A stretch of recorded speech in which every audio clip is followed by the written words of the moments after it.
there are the most common crisis for people is trauma after, like those I actually support are single parents, those in abusive relationship or who were in abusive relationship but are gradually getting over it. The widowed, the bereaved. They and their families are the people we support. And those have gone through anxiety and depression. Taking medications is not a solution to everything. It might help to some extent, but you find out that even then, when they take those medications for too long, they develop what you call, it's now become part of them. And there are other signs that come with it. Excessive, putting on of weight, not wanting to eat normal meals, eating junks and all that, isolating themselves, sleeping all the time during the day when they are supposed to be working. Hello and welcome to African Voices Platform TV and Radio. I'm your host, Tchiyiwe Chihana. Across our communities, we often hear stories about moments of crisis. We hear about emergencies, interventions, and survival, but far less attention is given to what comes afterwards. How does somebody rebuild a life after trauma? How do they recover confidence after abuse? Recovery is rarely a single event, and it's often a journey. So today's guest has dedicated her work to walking alongside people during that journey. Beatrice is the director and chairperson of Life After Crisis Global Organization, which is a Sheffield-based organization supporting women, families, and vulnerable communities through advocacy, mentoring, education, employability, and long-term community support. Today, we explore the work of the organization and the deeper questions surrounding healing, dignity, and resilience, and what it truly means to rebuild a life. Beatrice, welcome to African Voices Platform. Thank you, Chinwe, for inviting me. I am really honored to have you. And I wondered whether we could just start by you telling people your actual full name and what you do. My name's Beatrice Uwadiale-Odigie. I'm the CEO and founder of Life After Crisis Global Organization, which is based here in Sheffield. Right. And any other questions? Yeah. Let's start with people getting to know you before we explore the organization itself, so people get to know the person. How would you describe yourself to someone meeting you for the first time? What inspires you, and how did you get round to having a heart that works on life after crisis? By my very nature, I'm a very compassionate person. Yeah. And that has been something that has pushed me to doing what I'm doing today. Right. Yes, when I came into the country, I worked with ladies, in my profession as a midwife and a nurse. Yeah. I find many of our people who were looking after other people. Yes. Right. And in the hospitals, in the nursing home, but they were having challenges of their own with nobody to look after them. Yeah. And being a compassionate person, like I said, I felt there was a need within our community to do something. Yeah. Create a safe space for these people to come together, develop themselves, thrive, find confidence, connect, actually, and build a future for themselves, not just working and looking at that, whereas they suffer in silence.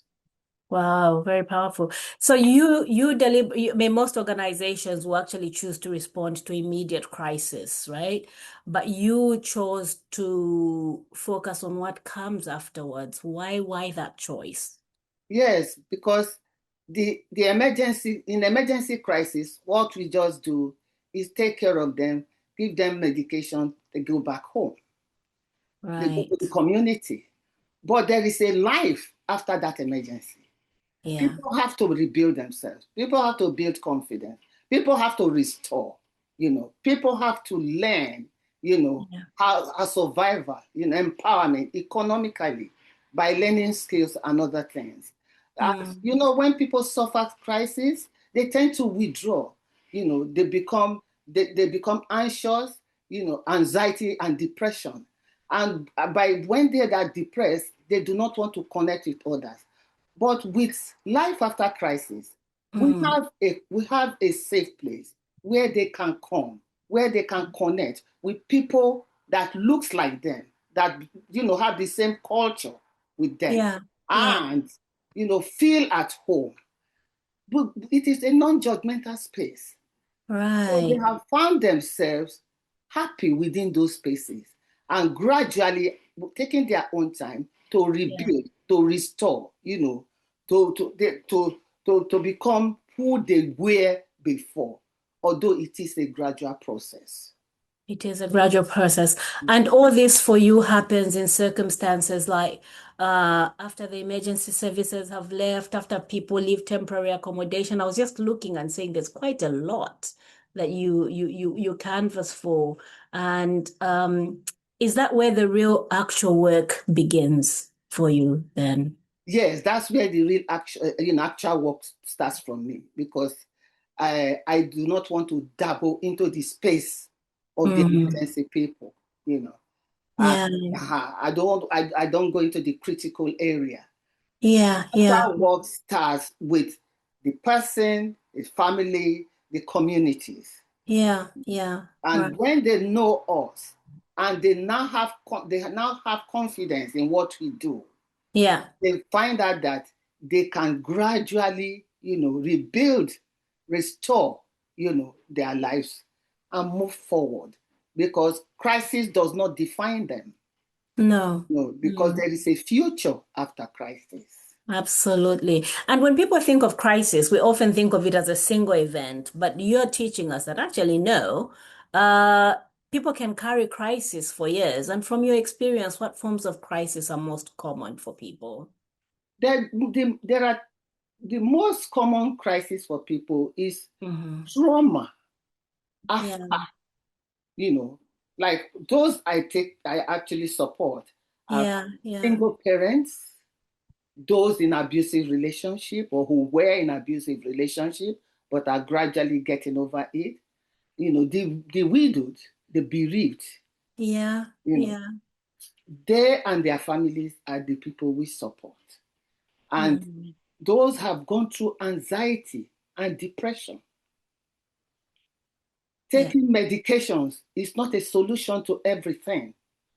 It might help to some extent, but you find out that even then, when they take those medications for too long, they develop what you call, it's now become part of them. And there are other signs that come with it: excessive, putting on of weight, not wanting to eat normal meals, eating junks and all that, isolating themselves, sleeping all the time during the day when they are supposed to be working. Right. And are some of these maybe also linked to financial hardship and homelessness? Are those things that you also encounter? Well, you find out that if somebody is not working, there's no way we'll get money. So that's financial hardship. Absolutely. So if we train them, because in our space, what we do, we teach them some skills. Some of them learn to sew. Some of them, some of them learn to artwork and all that, sewing, making dresses. They could turn it into a trade. They could turn it into a business. Absolutely. Crocheting and knitting. They could sell whatever they've crocheted, whatever they've knitted, if it's good enough. So those skills come after, because if people don't work, they don't expect to get too much money. Well, it's okay. We can say we have a social community service. There are social services. There are them handouts and all that by way of money. But how far does that go? You ask yourself. Whatever they get from the government.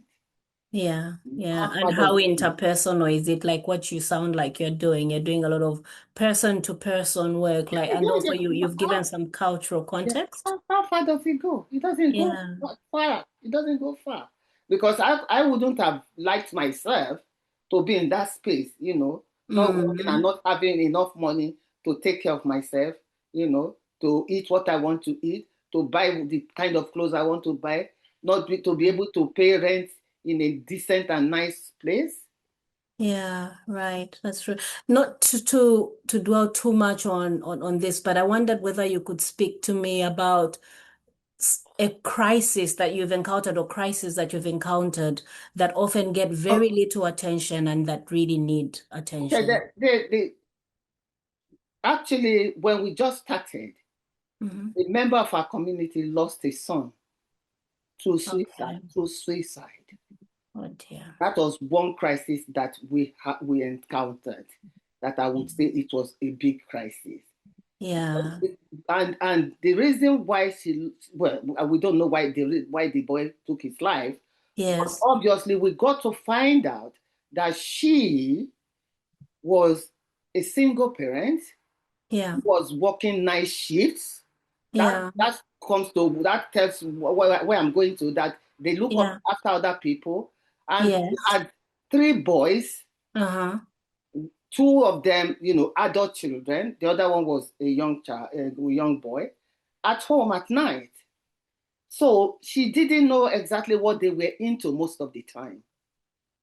And Oh one yeah. and one day, the second child, who was about 18, just went to Fed Park somewhere and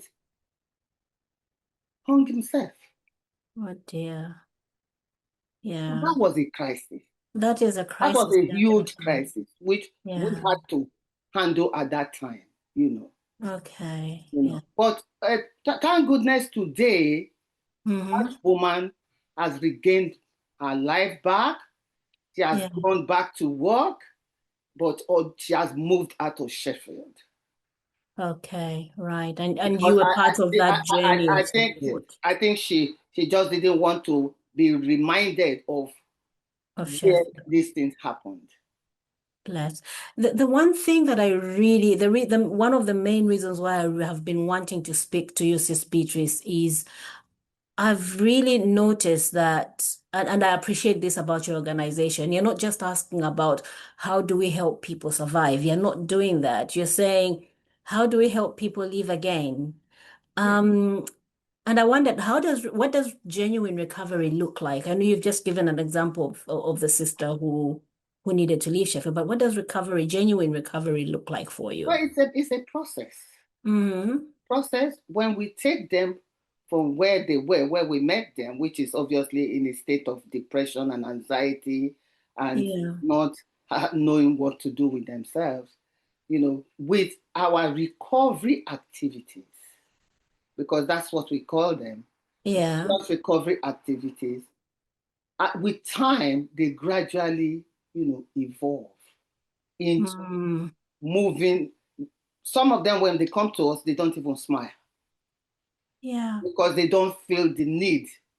They don't think it is what is worth smiling for, what is worth being happy about. Yeah. But over time, they Mm. start mingling, Yeah. they start talking. We don't force anything out of them. Sometimes they say most of the time is pair to pair, you know. Yeah. Yeah. And there are people who who has gone through the same situation, like them, that would That would obviously be able to mentor them. speak.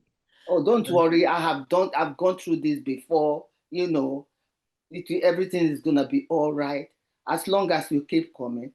And Yeah. you you see that as they come, they find that yes, it is worth coming. We've had various interviews with people where they tell us that if sometimes I'm surprised Yeah. that, oh, really, did we do much? Really? Because you have so many that have come through your So yeah. they tell you yes, that before I came here, you can't imagine where I was. Right. And Right. gradually they move on. They move on. Which Probably is they get important. it, because actually many of them in their own right are educated. They have their profession. Yeah, yeah, You yeah, know, yeah. so they don't really need to go back to school, but to get out of wherever they are, those situations of anxiety and depression. Right. And then also maybe let's just go back a little bit. So when you first started, where were you? How many people did you begin with? What's that story of where you started? When I started alone. Oh, bless. So, well, that's not really exactly what it is. When Mm, I started, I had already told a few people what I wanted to do, okay. including members of my family, Okay. and I had the support of one of my sons and two friends. That was how we started. So we were about four of us Okay. that started. Uh-huh. But as time went on, people gradually started hearing about us, Yeah. knowing about us, and keying into what we do. Okay. You know, Right. and some of them will just say, "I just came to see exactly if this is the space for me." And okay. And we say, Right. "Fine." I will say, "Fine. If you come and you find it okay, then you stay." And that is how we have done. Over time, we have been able to touch more than 40 women's life now. And they've, Yeah. yes, and they've moved on. And there are some still there that come every week. So over 40, that's Yes. quite a thing. So And was this just at the back or tail end of the pandemic, the COVID pandemic that you started? we started around the middle of pandemic, May 2020. But Okay. October, we registered. Okay, I We registered see. it as a community interest company. Uh-huh. Mm. Right. So that Um, is how we started. And that is how we have been. But you cannot really do much without finance. no, you can't. Yeah. And you can't do too much without regular support because some of the volunteers are Mm. working, they work, they have their Yeah. own regular work. So that's Mm. why I told you that it's a heart that it's a head that I has remember before we even started recording, we just so talked about working yes, on your own. It's yes. quite a So lot. Yeah. but I keep going. We keep going, and Okay. that's where we are today. But thank And is all goodness, your work in Sheffield? yes, so far, So so far, it's far. on. Well, Have you had any support from key organizations such as the NHS, the council, or who has been helping? we've had support from the council, Okay. and we collaborate with SACMA. Oh, very good. I love Sakma. Yes, Bless. we Yeah, yeah. collaborate with SACMA. They are our main collaborators. Then we also collaborate with IDIRA and UWA. So, Okay. uh so Right. we have enough. We have good Partnerships. support system behind us.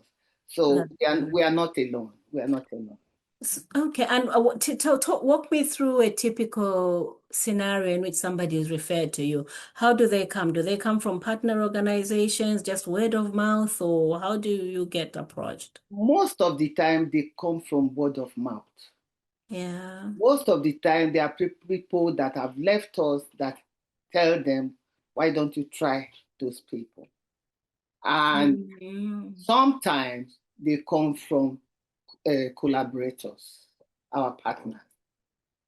But most yeah. of the time, it's word of mouth, and Okay. and through social media because we try to be visible out there Yeah. Yeah. through social media. Mhm. Sometimes we're on Facebook, we are on Instagram. So if Mhm. you know those who can connect with us, let them connect with us on On Instagram. those social media Yes, platforms. yes. And then where do you operate from? Where's your operational base? That's exactly what they say. We operate everywhere. So because I love. we have no specific place, but Uh-huh. we are in the northeast of Sheffield, which is Fett Park area. All right. Okay. Yeah. I And see. we used to use the library, but presently we are using the place called Fett Park Bowling Pavilion. Firth Park Bowling Pavilion. It's a Okay. little house in the middle of Fett Park. So that's where people come and do their knitting, their conversations. They'll Yes, have a there are cup of conversations, they tea. are knitting, they are singing, they are Oh, dancing. Yeah, wow. we do Afrobeat exercise. We I do like it. Now you see, now I want you to dance for me on screen when Afrobeats dancing. we sing. You see that I must say that Mhm. you guys have invited me to come to The the studio. studio, but for some reason I have not been able to make it. So apologies for that. You know, It's fine. one of You've these got more days, time. You're going to yes, come soon. You yes, have to yes. come back. Yeah. Yes, I will come back. I will come back to make too much work to do. I understand. I Yeah. I still wake up till stay up till about 3, 4 in the night trying to do one thing. So it's really it's tough but rewarding because Yeah. I am happy when I see these women, Yeah. recover, restored, going back to where they used to be, and they Yeah. and their families. And probably even just thriving beyond what they used to be from the sound Thriving of beyond what things. they used to be. Yeah. Can I ask you something in your opinion? And this might not be a scientific answer. It's just you and your opinion. Because you support so many women, or is it your women and families?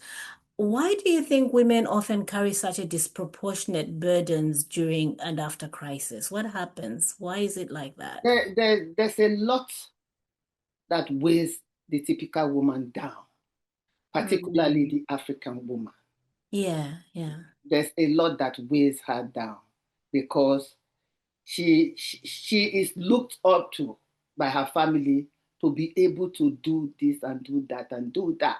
yeah, And in the process of having to attend to father, to attend to mother, to attend to extended family, she probably forgets herself. Mm. And And, nobody is thinking that she and, also and, needs to be taken and care of. not remembering Yeah, that she needs to do that, to yeah, take yeah. care of herself.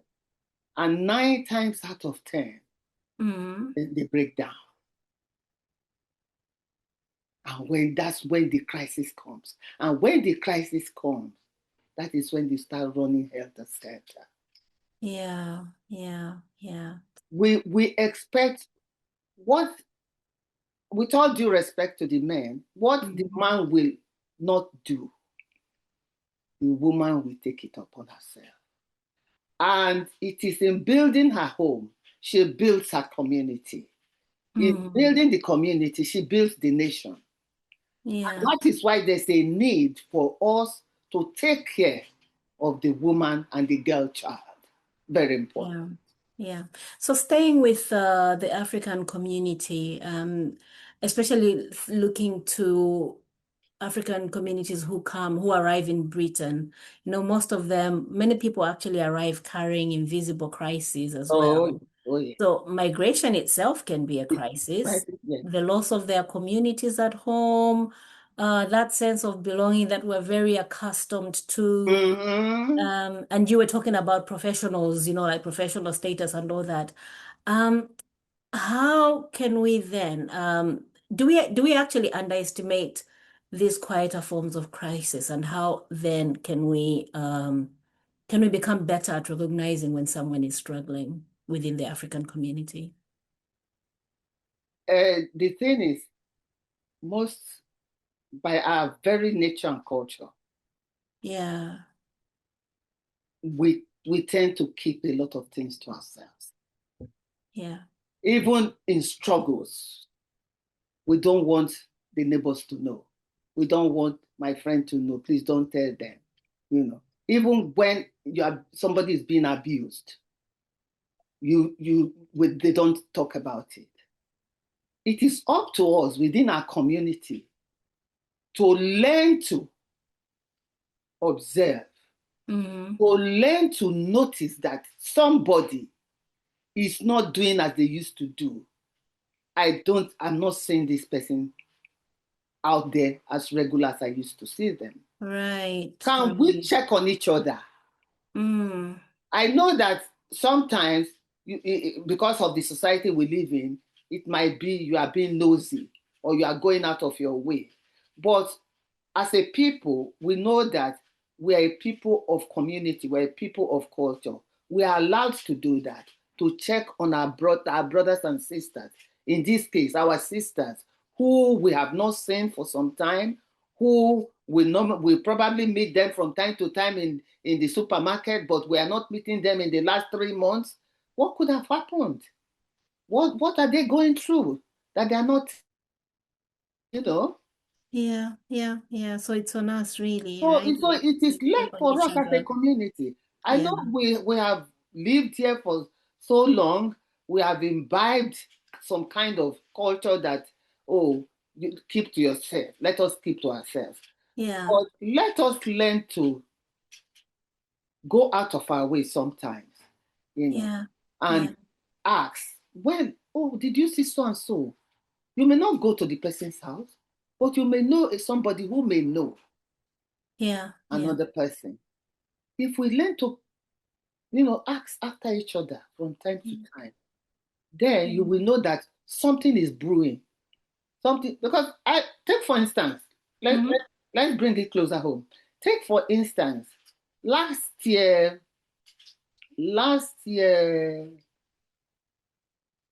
July, a very close person of ours died. And before then, we've not heard from her. Okay. Until Right. But then, this is not voicing out things. This is keeping things to ourselves. Yeah. And that is very, very, very prevalent in our community. It is very common. And the running theme, I think, for what I've seen on your work is that community question. Like, I think you even say recovery rarely happens alone. I think I saw that somewhere on your website, maybe. Yeah. What does that actually mean? Is it something like this? Do you think, is that what we need? Yeah, recovery does not happen alone. It doesn't. It rarely. We need to put other things in place. We need to put connection, social connection. We need to put, working together, going to them, talking to them, encouraging them, not saying that, oh, this is not my direct brother, this is not my direct sister. That's not how it should be. As a community, we should be able to interact with our own kind. To be able to encourage them. Because it depends on how you talk to somebody that person will respond or open up to you. Yeah. Can I turn the spotlight back onto you and your leadership? This work you're doing is quite intense. It's a lot, and you did say it comes from a place where you're a very caring person, like you like to look out for people. But how do you protect yourself while doing this work? How are you looking after yourself? Well, I have to find time, because it's no point telling people to look after themselves and I'm not looking after myself. Yeah. Leadership is service. Yeah. Leadership is synonymous to service. So as I serve, I also try to have my own time to where I will go and, rejuvenate whatever. Try and get back myself, Sometimes I just close the hub. Yeah. It doesn't have to be a holiday. You just I just inside the house. next week we are not coming. And I expect people to understand. And thank goodness most of my people understand that, yes, Mama Beatrice is working too hard. Let her have a rest. So is that the answer to the question, who supports those who support others? Is it? Yeah. And I have a lot of encouragement Uh-huh. from my people as well, Yeah. Yeah. because leadership does not mean you doing everything. It Yeah. also means knowing to delegate, Okay. how to And delegate to other people. how do you remain hopeful though? Like, how do you always remain hopeful as you do this? What keeps you going? I mean, 2020, that's 6 years and more because now we've gone past May. Mm. What keeps you hopeful? Well, when I see people that have come through and gone, Uh-huh. and when I see those who are there now, and Mm. when I see my collaborators, my partners, who continue to say, Beatrice, we think you are doing well. I hear a lot of good comments. Never mind, there must be some bad comments somewhere, I don't know. But I hear a lot of good comments here and there. And I just keep going and I'm believing and I'm hoping that, one day everything is going to be well and the workload will be taken out of me. I will have the money to employ people. And Yeah. probably we will be as big as SACMA and those big organizations. And in fact, I see that in Africa will be a catalyst to taking care of women, who are Mm. in this kind of situation, to children, encouraging young people to be resilient, and communities as well. Right. So let's say it's 2036 and Mami Beatrice is looking back. What would you hope life after crisis has become in 10 years' time? In 10 years' time, I would hope that would have been really that established enough Mm-hmm, to mm-hmm, have our own space. I say this is the space for life after crisis.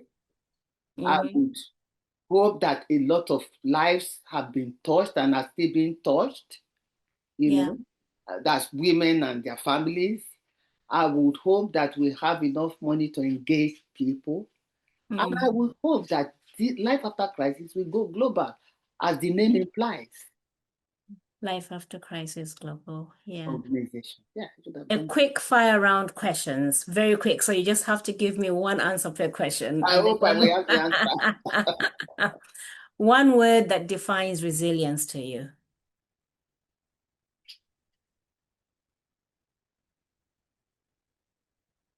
Being strong. Strength. Who Yeah. inspires you? Um, I think God. Amen. Looking to God. Looking up to God, who is the author and finisher of my faith. A book that everyone should read? Oh, yeah. Mama Beatrice. Ah, Mama Beatrice, the one who has touching life and making a difference. lovely. And then lastly, complete this sentence. Life after crisis begins when? Life after crisis begins when you have gone through the tunnel of crisis and there's a light there and you're going through it. Oh, thank you very much. So just to close off, a bit of reflection. There may be somebody here who's watching or listening today. I know we ended lighter, but there's somebody who might be watching or listening today who feels overwhelmed, someone who can't yet imagine what life after crisis looks like. And what would you like to say directly to that person? I say, hold on, hold fast to your hope because there is a life after crisis. There's restoration, there's transformation. When you go through it, you will overcome. Right. Thank you. And then you started to mention the platforms that you're on, but maybe just take your time now, tell people how can people support the work, your work, or how can they also reach out if they need help?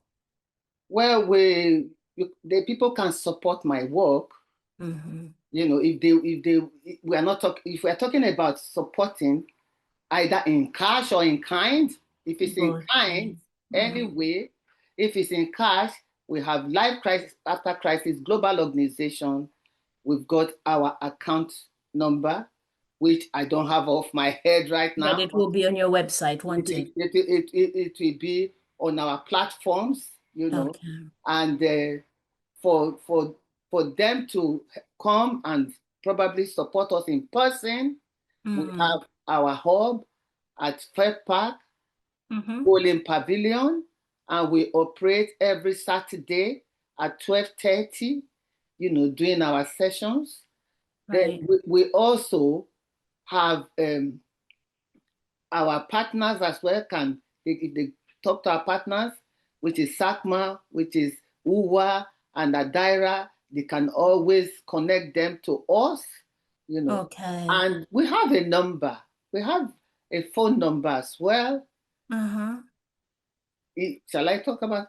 You can give your number, or is it available on the website or on your? Because we're going to put some of your links maybe on the banner. Yeah. Okay. For we have Instagram page. We have Facebook page. We have LinkedIn as well. So Okay. so we're in all those media handles, you know. And our number, if anybody wants to get across to us, is 0748 274 2514 or 07414 74 3272. Thank you so much. We're going to put some of that information on this video when we put it out. But if you're just listening on radio, please make sure to pick that up as well. Sister Beatrice, I really appreciate you coming here to join me today. Thank you very much, Chinwe. It's been a long time coming, but we are glad we have made it. And please, like I said, I will find time to come to the studio and we can do more things together. We would really like that. Thank you very, very much for inviting me. It's my pleasure. You're welcome. No, the thanks is really with you. Thank you so much as well for reminding us that recovery deserves as much attention as the crisis itself. And also that healing is a journey. So that was very useful for us. And you're also putting a face to people who are not just statistics. You know, when you talk about people after the crisis, you're putting faces to them, like this is what some would encounter. So thank you so much for making that. Thank you very, very much, and thank you for all the work you do, because I hear them and I see them somewhere. So you are doing very well. And nobody can imagine that a young lady like you is doing so much. Well, well done. Well done. Oh, bless your heart. Well done. So to everybody watching and listening, thank you so much for joining us on African Voices. If this conversation has resonated with you, please share it with somebody who may need to hear it. You can also visit the sites that we've mentioned, and we might show them at the end of this screen if you're watching on TV. But also keep listening out to African Voices platform on YouTube, on the radio, and follow us across all our digital platforms. We'll be tagging Life After Crisis as well, so you can find them. So until next time, I'm Tchiyiwe Chihana. I've been speaking to Sis Beatrice from Life After Crisis. Take care and thank you for watching. Thank you.